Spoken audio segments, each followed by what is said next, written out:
మద్ది మాలిన వాడు మాట్లాడే మాటలు తప్ప జగన్మోహన్ రెడ్డి గారు అనేటువంటి వాడు లేకపోతే చంద్రబాబు నాయుడు ముఖం, చంద్రబాబు నాయుడు జీవితంలో హంద్రీనేవాకు సంబంధించి నీళ్ళు ఇచ్చే పరిస్థితి లేదు. ఎన్ని సంవత్సరాలు చంద్రబాబు నాయుడు పనిచేశాడు? 14 సంవత్సరాలు పనిచేసినటువంటి ఆ పెద్ద మనిషి 14 సంవత్సరాల్లో నీళ్లు ఇవ్వకుండా జగన్మోహన్ రెడ్డి గారు ఇచ్చి పూర్తి చేస్తే ఏ మాత్రం సిగ్గు శరం లేకుండా మీరు సెట్టింగ్లు వేసి నీళ్ళు ఇచ్చారు నేను ఇస్తానంటే 14 సంవత్సరాలు నిద్రపోయావు.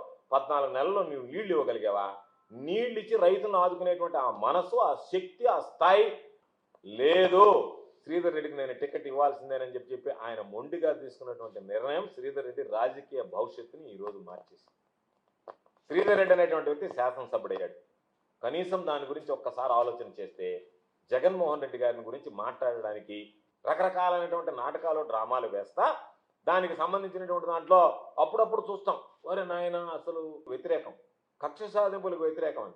ఉన్న వాళ్ళని లేని వాళ్ళని తీసుకెళ్ళి కేసుల్లో పెట్టి వాళ్ళని ఎదురులేస్తే వాళ్ళు ఎక్కడుండారు, ఏ విధంగా ఉండరు, ఏమి తింటున్నారు, ఏడమనుకుంటున్నారు, వాళ్ళని ఏ రకంగా ఇబ్బందులు పెట్టాలా, ఎవరిని ఏ కేసులు ఇరికించాలని ఆలోచన చేసేటువంటి మీరు క్షణం తీరిక లేకుండా గడిపేటువంటి రూరల్ ఎమ్మెల్యే ఈరోజు మాకు అటువంటి ఆలోచనే లేదు అని చెప్పి పత్రికల ముందు, మీడియా ముందు చెప్పేటువంటి పరిస్థితి ఏర్పడింది. కాబట్టి ఈరోజు మీరు పైకి రకరకాలైనటువంటి నీతులు మాట్లాడుతున్నారు, విమర్శలు చేస్తున్నారు, రాజకీయాల్లో ఉచ్చ నీచాలు మరిచి మాట్లాడుతున్నారు. నేను అనుకుంటున్నా